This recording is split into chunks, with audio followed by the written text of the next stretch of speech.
This is the setup and steps to a basic manicure.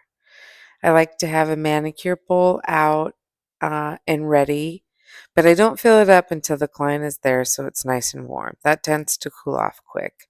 One rolled up towel to use as a wrist rest, and one towel folded out lengthwise because I like to be able to use the edge of it to dry the hands if necessary. I set my tools and supplies out and have them ready to go. Cuticle softener, acetone, lotion, my blue squares. We're having a consult of what her nail goals are, what shape she likes to wear, what she's trying to grow them out towards. We talk about what nail I can keep a consistent shape so that maybe I can copy it on all of the others so that we can both agree she'll be happy with that shape. We agree on a soft square.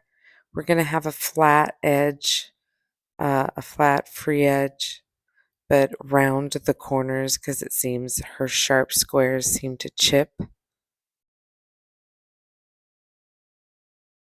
The first thing I like to do is cleanse and dehydrate with acetone. You can assume we've already sat down with washed hands and sanitized implements. Feel free to move the client's hands as you need to and show them where you want them to rest. At the school, we want you to remove the polish and then ask your instructor to come over and inspect and make sure their nails are healthy and we can proceed. In this case, this client doesn't have any polish, but I'm still going through the motions with acetone and the blue shop towels / lint-free wipes to cleanse and dehydrate and to prep the nail. I'm shaping the nail on the shape we agreed upon, a soft, short, rounded square. It's important to go from corner to center, never to seesaw. However, you'll see me go back and forth sometimes. That's typically to bring down the length a little bit. But even then, be careful of your angle, be careful of your pressure. You don't want to fray the free edge of the natural nail. If you do go back and forth to bring down the length a bit, make sure that you seal the free edge back up with a corner to center, quarter to center motion. During practical, it's important on your mannequin hand that you just go corner to center, corner to center. Just do it a couple times. You don't need to spend much time on that on the practical. With your client, make sure you're discussing that the shape looks good. Make sure you're always holding the proximal nail fold out of the way of the file, being constantly aware that you're not shaking the nail plate too much. Support the nail. You can do this again by pinching the proximal nail fold away from the file and from holding your finger underneath their finger to support it while you're filing and make sure that you have total control. Sometimes I use the rounded edge of these files to push back some of the pterygium that I can see that later I'm going to have to push back with the cuticle pusher and potentially cut away with the cuticle nippers. In most instances, after they've given some time to be soaked, this will loosen up and come off naturally when we go to clean it up. And I don't have to be too aggressive with the cuticle nippers. Typically, I do like to pull away the towel when I'm working on the thumb People tend to engage the thumb no matter how relaxed they think they are, and it tends to stick up anyway. So it's okay to set the towel aside for a second so that you're above and in control of the thumb. And again, make sure you're pulling away those proximal nail folds, the sides, and be in control of that file in that hand as you're shaping. Be aware of your angles so that you're not slicing anyone. Be aware that you should always use a 240 or higher grit on the natural nail. I'm applying cuticle softener. I'm aware to just drop it on the client's hand and not let the applicator touch the client's hand. And I'm rubbing it in with my finger and guiding them into the water bowl. You are welcome to rub it in with a gloved finger, and I'm going to show you how state boards would like to see you apply it. Once again, I'm going through the motions of shaping the nail, and I'm going center to corner, corner to center, corner to center. If I do go back and forth, again, it's to just shorten the nail, and then you want to make sure you seal it up again with a corner to center motion. Always holding that proximal nail fold out of the way. This is super important for the safety of your client. It's super important that you're always in control of that finger. Be confident enough to rearrange the placement of their hand. A client tends to apologize when you move their hand. Let them know that you just need to guide them at different positions at different times for their safety and both of your comfortability. And make sure that you're in control of each finger before you begin filing. Being able to move it and manipulate it is really important so that you don't slice them. Feel free to season your nail files. That is to take another file and rub it along the edge of it so that your edge of your file is not as sharp. And again, you really only want to use a 240 or higher grit on the natural nail.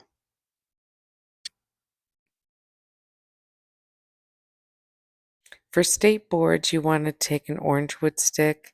I like to get it a little bit wet with alcohol or acetone, and you're going to rub it in cotton, pinching as you twirl the orange wood stick into the cotton, and you're going to create your own Q-tip. You're going to apply the cuticle softener on said Q-tip, and you're going to apply it onto each cuticle on the nail plate.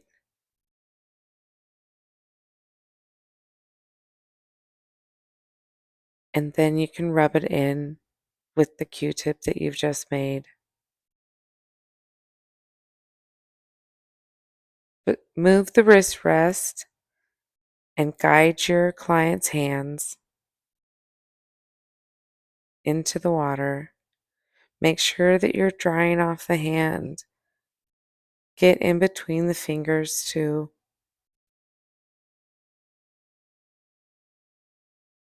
And that you're removing any of that cuticle softener that might still be on the nail plate.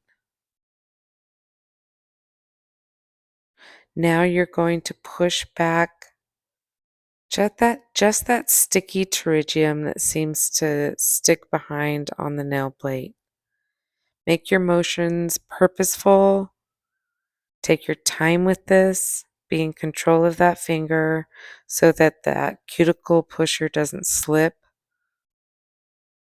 If you're at a parallel angle with this and you push back carefully and purposefully, it shouldn't hurt. Ask the client if the pressure is okay. Start light, but again, if your motions have the correct pressure and with purpose, this pusher shouldn't slip or hurt.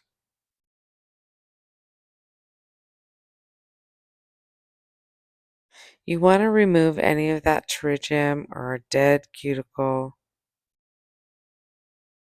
because it gets in the way of any proper application of anything, whether it be polish, gel, acrylic, anything we might do. That thin skin will get in the way of good adhesion.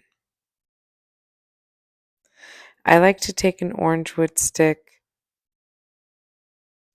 You can get these ones that are pre-shaped like this, or you can file orange wood sticks, sort of thin and beveled, so that you can get along the proximal nail folds and underneath the free edge, all the debris and dirt that might be under there.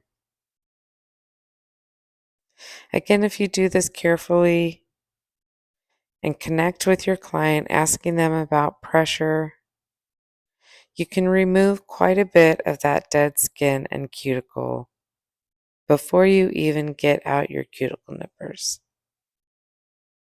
Most of it is just asking to come off, and usually does after a good soak with some cuticle softener, warm water, and soap.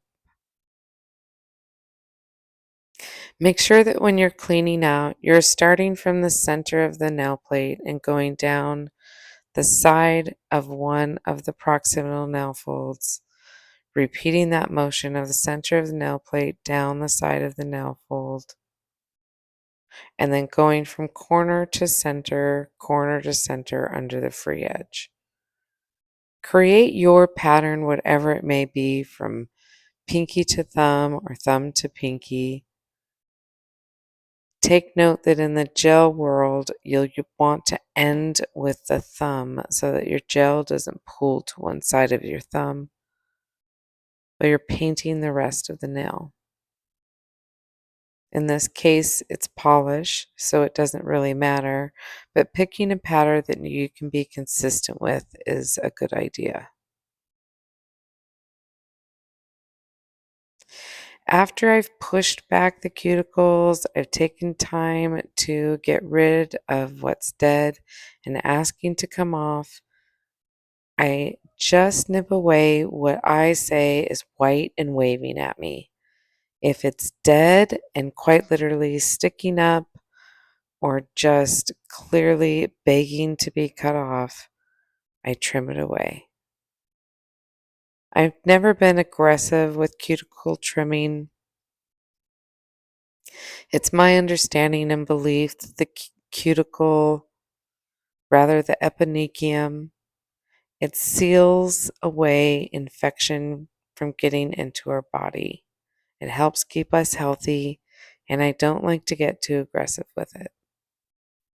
I've seen many different types of techniques, and many people do it responsibly and beautifully, but for me, I'm comfortable with this. Some people require a few natural nail manicures before they're ready for an enhancement. Some people have more of a keratinized proximal nail fold, and for that, I have a pumice stone that I like to use with a delicate angle that I can use small motions and get a little bit further underneath that eponychium. But in this case, there's very little to trim away, and I don't want to get aggressive with it. I'm only trimming away, again, what's begging to come off, usually what's white and waving at you. It's so obvious. If it's still the tone of their flesh, don't cut it.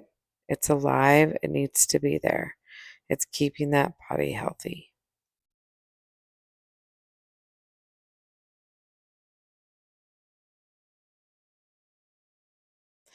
Take your time with this, but don't hyper focus on it because your next step, you're going to take some oil and you're going to buff. And typically, as you're buffing, Here and there, a few more little white and wavy dead stuff is gonna appear, and you might have to nip a little bit more. So don't spend too much time on that. Cocoas has my favorite cuticle oil. Again, make sure that you're using something that you can drop from a distance so that you're not cross contaminating. I'm using the lighter side of my buffer because her nails have been on a little natural nail journey after she's worn enhancements for a while. They're still a little bit thin, but doing really good. I don't want to rough them up, but I do like using the edges of them to make sure I'm getting any little sticky tritium that might be behind, any little dead skin I might need to nip still. Shows itself if I'm nice and thorough. And the more you take time to buff, the nicer your polish will go on. Smooth. Make sure again, as always, that you're always holding the proximal nail folds out of the way when you're buffing as well so that it doesn't catch on the skin.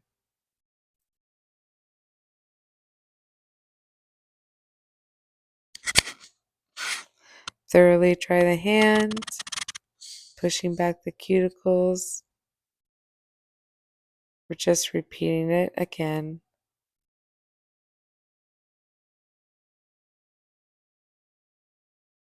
Always make sure you're in control of the hand and the fingers, that you're pushing back with intention. Check in with the client about pressure. This tool is really quite great for gently removing what's dead and needs to be gone and not being too aggressive on what needs to remain.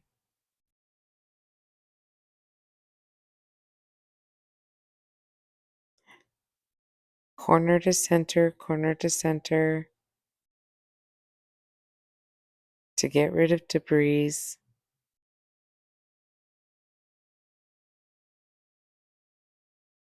Check in with them that you're not being too aggressive on their hyponychium. It's a sensitive spot.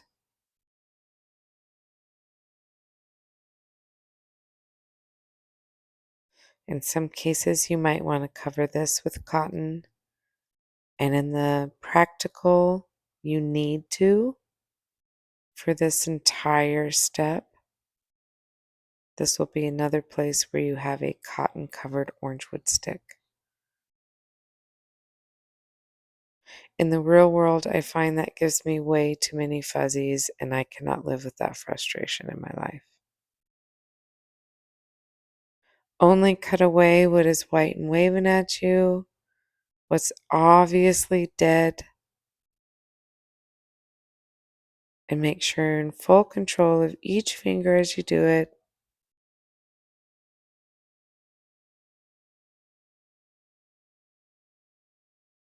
Holding the proximal nail folds out of the way and supporting the finger as you nip and cut.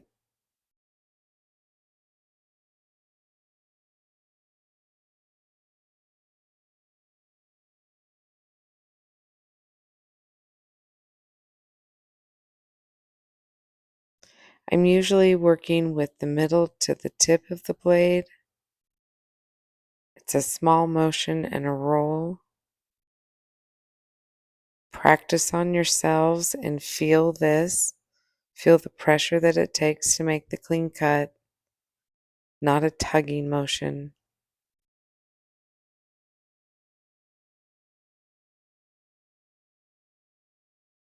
The thumb usually has the most, and usually a buildup on both sides. They work the hardest and get the most wear and tear.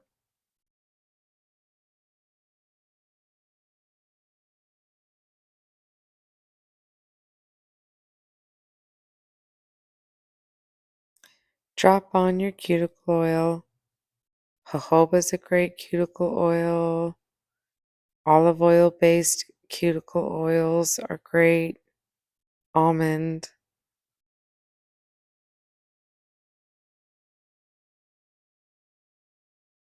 Use the softer side on the buffer.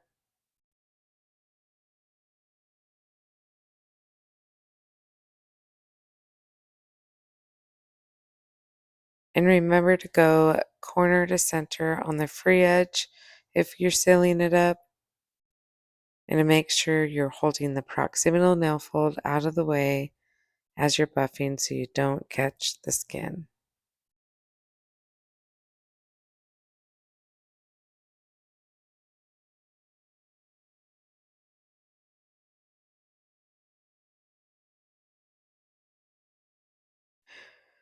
Warm up the lotion and make contact. I tend to do sort of a kneading up and a pulling down motion down the arm after I've distributed the lotion down the arm and hand.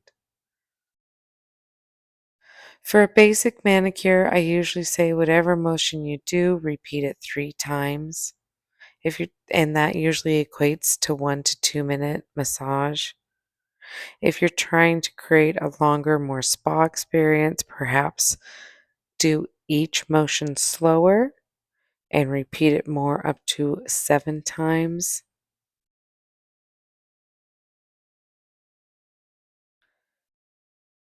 I pay attention to the wrist. I'm using my finger knuckle on the inner side of the thumb in the palm, pulling down on the thumb, circular motions up the fingers and pulling down. Again, repeat that 3 times for the average manicure, and you can repeat these motions more or slower if you're trying to stretch out your massage.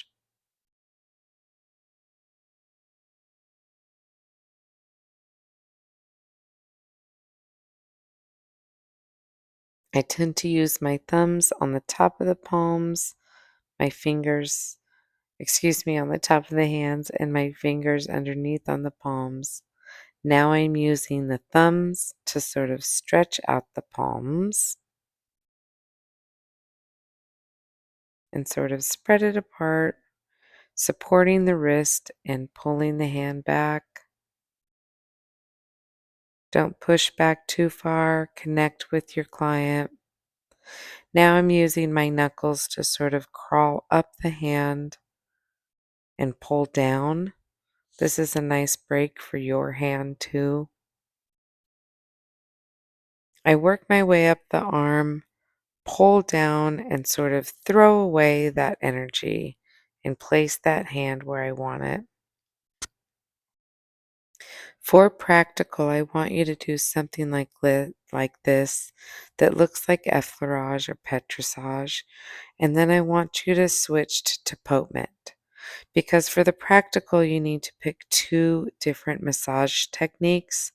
I want you to pick 2 that look very different. Help your client always by placing their hand where you want it. The more you do this, the more they just kind of get trained, and it'll be important more and more, like when you go to polish. Another angle of sort of how I go down the arm and pull down. If I don't have fingernails, I can use my fingertips to lightly knead in.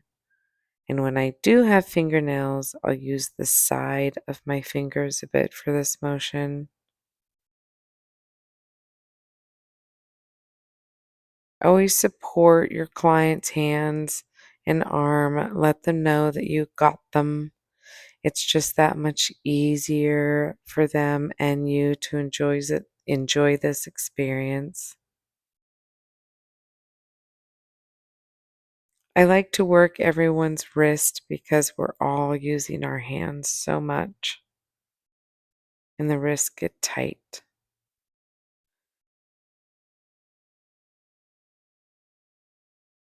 I'm using my thumbs here, again on the palms,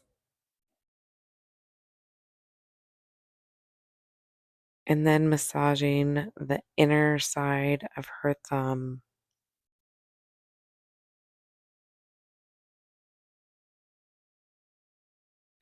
working sort of a circular motion up the finger and then pulling down. Some people like to hold the finger and roll each one in a circular motion as well. There's many techniques you can do for your manicure. There's spa treatments that would involve stones, warm and cold. Um, of course, you can incorporate paraffin, hand masks. Typically, you do this before the massage, or if you're doing a scrub, usually before the massage, and then you would end with this massage.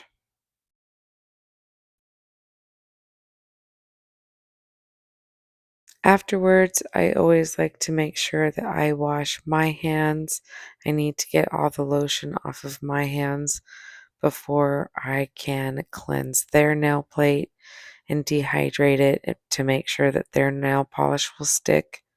It's a good time to let them know after the massage that if they need to use the restroom or get out car keys or payment because their nails are going to be wet in a basic nail polish manicure, I'm placing her hands in place and letting her know that I'm going to go wash my hands.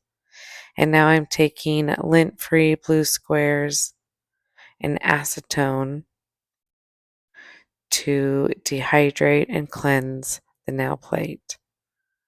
A rule that has been passed down generation to generation is to treat the nail plate like it has red polish on it. Thoroughly, I'm going through probably 4 of these blue squares and getting fresh acetone. Don't cross contaminate with an old square and redampen. Get a new one and make sure you're getting all the lotion and oil off of the nail plate and out of the proximal nail folds. You may want to get an orange wood stick and cover it with a little bit of cotton and get that lotion out from underneath the free edge. In the state boards, that's a step they're looking for, and we will go through that. In real life, I really get at this with the blue squares and acetone. I take my thumb that's covered with that blue square and I get underneath that free edge ever so barely in one motion. I love the Chez Vite base coat. You have one in your kit. You want to do a thin coat of it and make sure that you are capping the free edge. Just sort of guide it corner to center, corner to center. Sometimes it happens all on its own. Sometimes you have to just sort of guide the brush. You can use the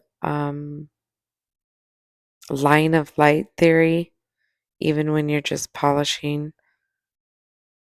If the light is jagged on your polish as you're doing the base coat, then you're not getting a smooth application.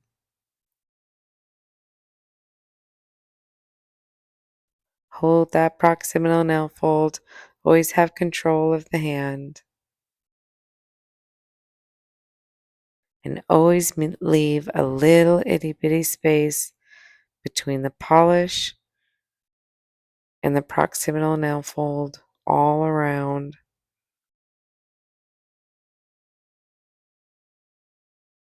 so that you don't flood the cuticle and so that you don't get product into the sides. Always leave a tiny margin. Picture it like a frame in a picture in a matted frame.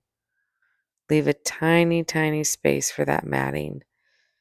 And the better you get at polishing, gel application, whatever it is, the smaller that margin will be. But to get product on the skin is dangerous for contact dermatitis, and it will always lead to lifting whatever the application is, whether it's polish, gel, acrylic, semi-hard gel. It doesn't matter what it is. If you get it on the skin, you're going to have lifting, you're going to have problems.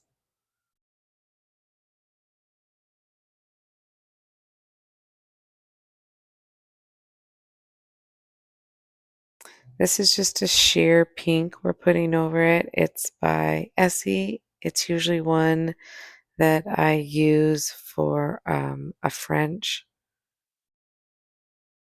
Used to always be ballet slippers and Mademoiselle. Be purposeful with your application, and again, careful to not flood down by the cuticle, careful to not get it in the sides. Cap the free edge. I like to try to cap the free edge with my first coat so that if it leaves any kind of little ledge when I do so, I can smooth it out with my second coat.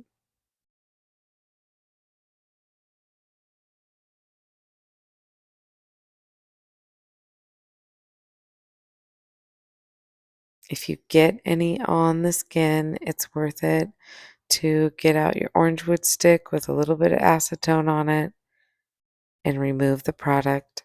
If you truly just flood it, just simply get a blue square and acetone, remove all the product, and just start over. Sometimes that's simply easier and truly safer.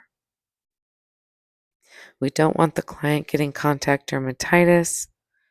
And as we move on to other products like gel, semi-hard gels and acrylics, polygels, we don't want to be in the habit of leaving any sort of product on the skin before it polymerizes or cures.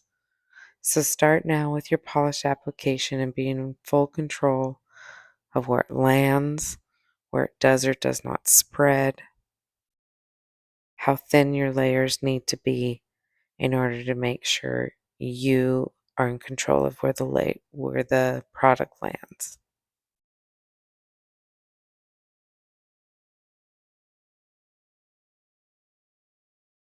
Sometimes I can't help but use my natural nail as a cleanup tool.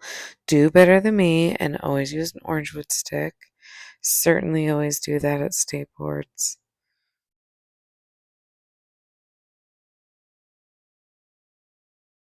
Cap the free edge.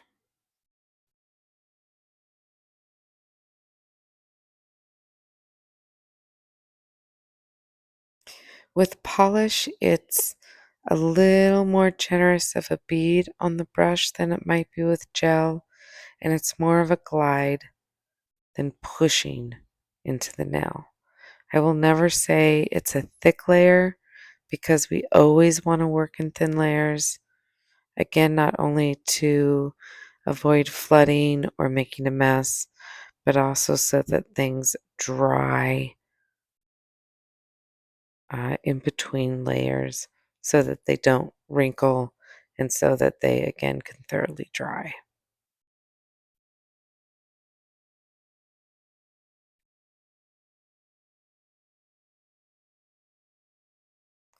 This color is sheer, and she was happy with the really sheer, simple look.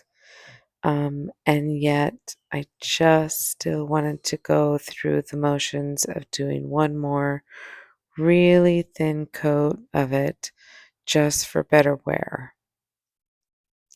Typically, always with polish and usually with gel, we're going to be in the habit of one base coat, two coats of the color, and one of the top coat.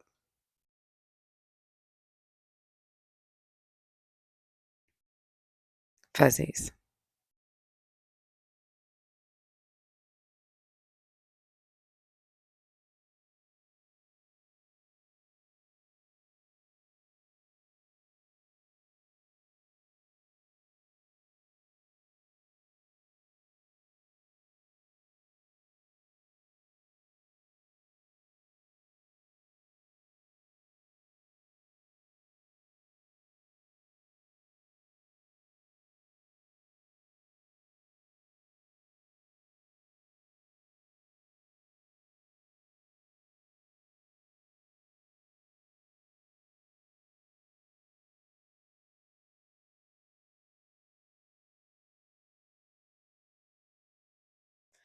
Again, when you go to polish a gel, it's nice to leave thumbs to the last so that the gel doesn't have a tendency to pool in that thumbs corner.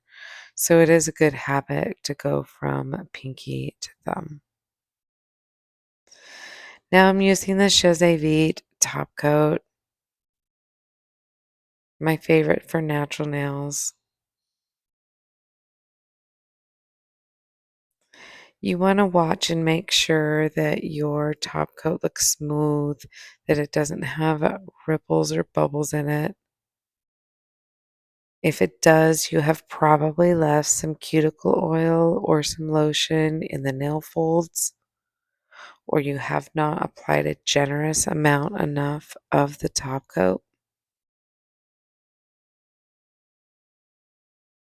I like to say anytime I'm dealing with the nail, I'm constantly looking at the line of light.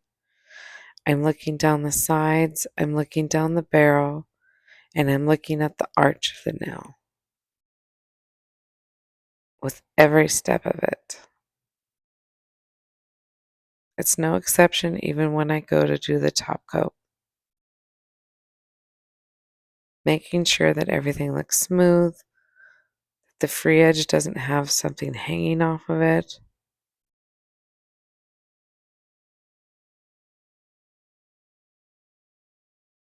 Be in control of the hand and reminding them again that it's polish and it's going to take a moment to dry.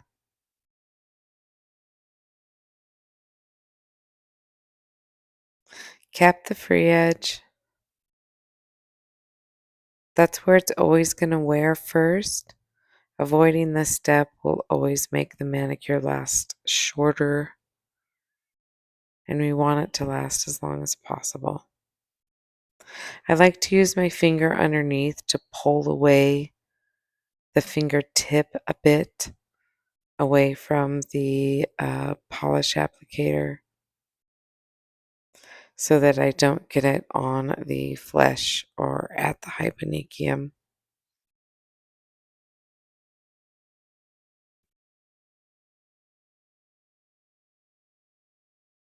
Again, it's more of a guiding motion than a pushing into the nail plate with polish.